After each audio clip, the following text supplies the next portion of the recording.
सभी को नमस्कार। स्वागत है आपका हमारे YouTube चैनल पर। तो डियर स्टूडेंट, आज हम इस वीडियो में अध्यापन करने वाले हैं कक्षा 5 की जो हिंदी विषय की NCERT की जो पाठ्य पुस्तक है, इसके चैप्टर संख्या 2 फसलों का त्योहार। इस पाठ का संपूर्ण सॉल्यूशन यानी कि इस पाठ के जितने भी अभ्यास के प्रश्न उत्तर हैं, सभी प्रश्न उत्तरों का सॉल्यूशन इस वीडियो के माध्यम से हम करेंगे। तो डियर स्टूडेंट, बगैर समय को खराब करते हुए चैप्टर 2 फसलों का त्योहार का सॉल्यूशन देखते हैं।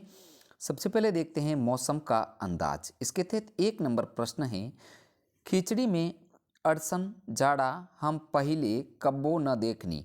यहाँ तुम खिचड़ी से का मतलब निकाल रही, क्या मतलब निकाल रही हो? तो इस प्रश्न का आंसर है, इस संवाद में खिचड़ी शब्द का अर्थ मकर संक्रांति से है। नेक्स्ट प्रिय विद्यार्थियों, 2 नंबर प्रश्न है, क्या कभी ऐसा हो सकता है कि सूरज बिल्कुल ही न निकले? अगर ऐसा हो तो अपने साथियों के साथ बातचीत करके लिखो। तो इस प्रश्न का उत्तर आपको लिखना है, सूरज बिल्कुल ही न निकले, ऐसा होना तो संभव नहीं। हाँ, यह हो सकता है कि सूरज धुंध, बादल या प्रदूषण के कारण हमें न दिखे। नेक्स्ट प्रिय विद्यार्थियों, प्रश्न संख्या 3, बाहर निकलने देखने के समय का अंदाज क्यों नहीं हो पा रहा है? जिनके पास घड़ी नहीं होती वे समय का अनुमान किस तरह लगाते हैं? तो इस 3 नंबर प्रश्न का आंसर है, अध्याय पढ़कर पता चलता है कि बाहर सूरज नहीं निकला था, इसलिए समय का अंदाज़ा नहीं हो पा रहा था। जिनके पास घड़ी नहीं होती वे समय का अंदाज़ा सूरज की गति और उसकी चमक से लगाते हैं। नेक्स्ट है विद्यार्थियों, आगे तुम्हारी जुबान। इसके तहत है, इन वाक्यों को अपने घर की भाषा में लिखो। तो यहाँ पर क वाक्य दे रखे, आज ई लोग के उठे के नहीं खे का। तो इसका जो उत्तर आपको क का हिंदी में लिखना है, आज ये लोग उठेंगे नहीं क्या।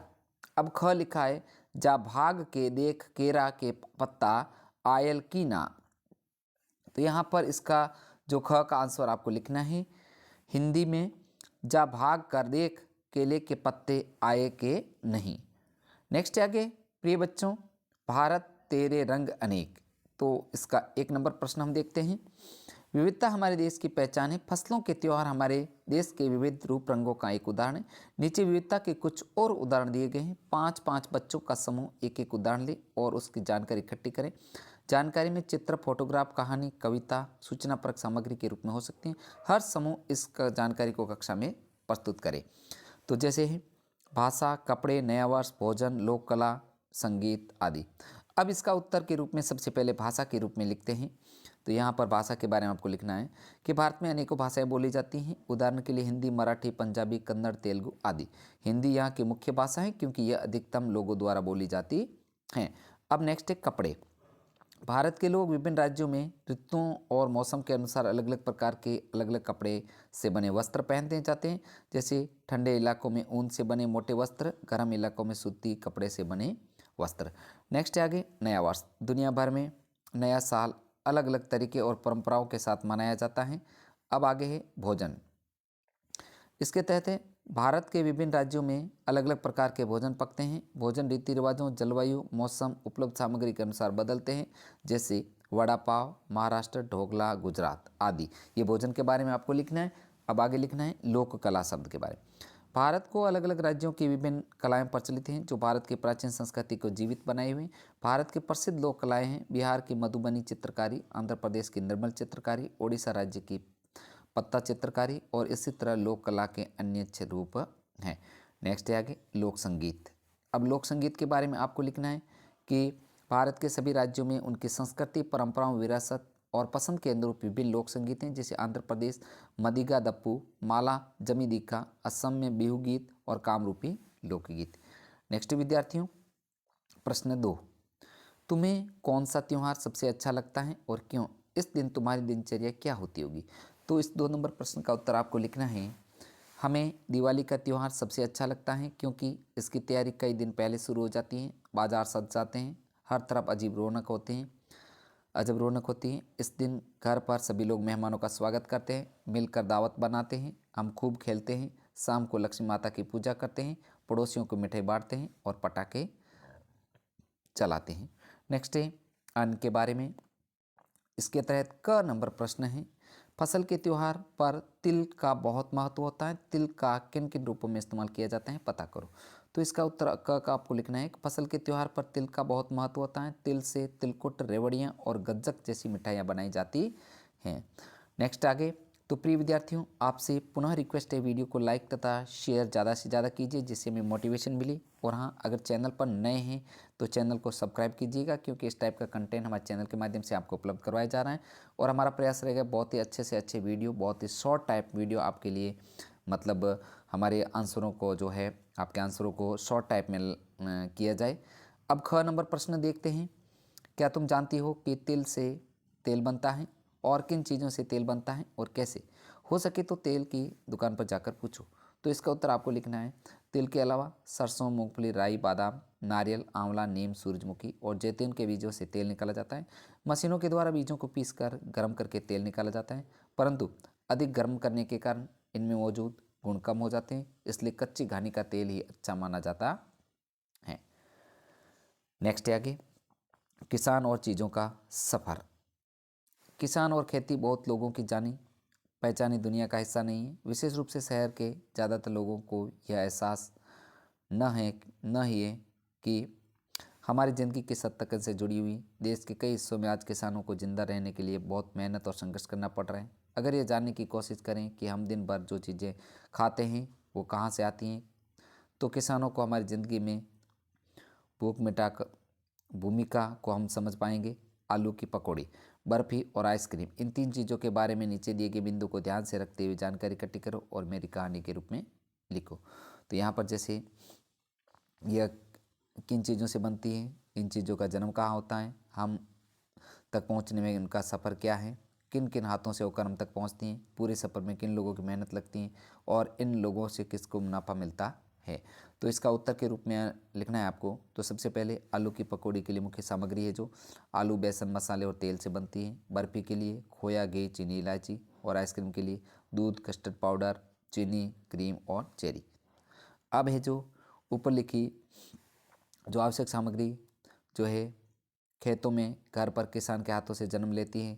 किसान उन्हें उगाकर अथवा पैदा करके मंडी तक लाता है। मंडी में आढ़ती इन्हें किसानों से खरीद लेता है। इसके बाद इन्हें छोटे दुकानदार को बेच देता है। उन दुकानदारों से यह सामग्री हम खरीद लेते हैं। इस सफ़र में यह सामग्री किसान, मजदूर, पैकिंग करने वाले, यातायात के साधन, आढ़ती तथा दुकानदारों से होती हुई हम तक पहुँचती हैं। इस सफ़र में सबसे अधिक मेहनत किसान करता है, लेकिन वह अधिक मुनाफा नहीं कमा पाता। लाभ का अधिकतर हिस्सा आढ़ती और व्यापारी दुकानदार उठा लेते हैं। नेक्स्ट आगे, खास पकवान। इसके तहत है 1 नंबर प्रश्न है, गया शहर तिलकुट के लिए भी प्रसिद्ध है। हमारे देश में छोटी बड़ी ऐसी कई जगह हैं जो अपने खास पकवान के लिए मशहूर हैं। अपने परिवार के लोगों के पता करके उनके बारे में बताओ। तो इसका उत्तर आपको लिखना है प्यारे बच्चों कि हमारे देश में मथुरा के पेड़े, पश्चिम बंगाल का रसगुल्ला, आगरा का पेठा, कंडा घाट की बेसन बर्फी, राजस्थान का घेवर प्रसिद्ध हैं। नेक्स्ट है प्रश्न संख्या 2। पिछले 2 वर्षों में तुमने काम वाले शब्दों के बारे में जाना। इन शब्दों को भी क्रिया कहते हैं क्योंकि क्रिया का संबंध कोई काम करने से है। नीचे खिचड़ी बनाने की विधि दी गई है। इनमें बीच बीच में कुछ क्रियाएं छूट गई। उचित क्रियाओं का प्रयोग करते हुए इसे पूरा करो। जैसे शब्द है जो छौंकना, पीसना, पकाना, धोना, परोसना, बुनना। अब यहाँ पर जो बंगाली खिचड़ी है वो 5 व्यक्तियों के लिए। जैसे यहाँ पर सामग्री, कितनी मात्रा, अदरक, लहसुन और इलायची के दाने, दालचीनी, यहाँ पर ये मात्राएं दे रखी है।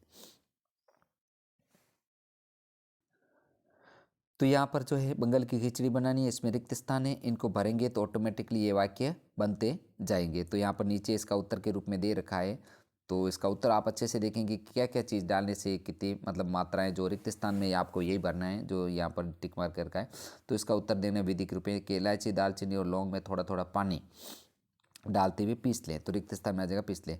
अदरक और लहसुन को इकट्ठा कर पीस कर पेस्ट बनाओ। दाल को कढ़ाई में डालो और मध्यम आंच पर सुनहरी भूरी होने तक भून लो। अब दाल निकाल कर पीस लो। तेल को कुकर में डालकर गर्म करें। तेल गर्म हो जाने पर तेज चुटकुले और जीरा डालें। जीरा जब चटकने लगे तो प्याज डालकर सुनहरा भूरा होने तक भूनो। अब अदरक लहसुन का पेस्ट डालकर कुछ मिनट तक भूनो। धुली हुई दाल, चावल और सब्जी डालो और अच्छी तरह से मिलाओ। शेष पानी डालकर एक बार चलाओ। कुकर बंद करो। तेज आंच तक पर पूर्ण प्रेशर आने दो। अब आंच कम करके 4 मिनट तक पकाओ। भाप निकल जाने पर कुकर खोलो, मसालों का पेस्ट बनाओ, खिगुरी, घी, हींग, जीरा, साबुत लाल मिर्च छोंक कर परोसो, गर्मा गर्म। इस प्रकार ये बन गई। अब आगे गतिविधि, खाने से जुड़ी कुछ अनेक क्रियाएं भी सोचो। तो यहाँ पर लिखना है आपको कि हमारे यहाँ खाना किस तरह बनाया जाता है। पुराने ज़माने की बात करें तो खाना प्रेशर कुकर में नहीं बनता था, पहले यहाँ मिट्टी तथा पीतल के बर्तनों में पकाया जाता था। पकाने से पहले आवश्यक सामग्री में कूड़ा करकट छँट लिया जाता था। इसके उपरांत सामग्री को धोया जाता था। ईंधन और समय की बचत हो सके इसलिए कुछ सामग्री को भिगो दिया जाता था, उसके पश्चात पकने के लिए डाला जाता था। पक जाने पर गर्मा गर्म परोसा जाता है। तो डियर स्टूडेंट, इस प्रकार हमने इस वीडियो में जो कक्षा 5 की आपके हिंदी विषय की जो एनसीईआरटी के पाठ्य पुस्तक हैं, इसके चैप्टर 2 फसलों का त्योहार, इस पाठ का जो संपूर्ण सॉल्यूशन हमने इस वीडियो में हमने किया है। तो डियर स्टूडेंट, आपसे रिक्वेस्ट है वीडियो को ज़्यादा से ज़्यादा लाइक तथा शेयर कीजिए ताकि हमें मोटिवेशन मिले। और हाँ प्रिय विद्यार्थियों, आपको मेरे चैनल के माध्यम से कक्षा 5 के हिंदी विषय के जो एनसीईआरटी के जितने भी पाठ हैं सभी पाठों का सॉल्यूशन एक साथ मिल जाएगा। मेरे चैनल के प्लेलिस्ट में जाकर के वहाँ से आप उनका अध्ययन एक साथ कर सकते हैं।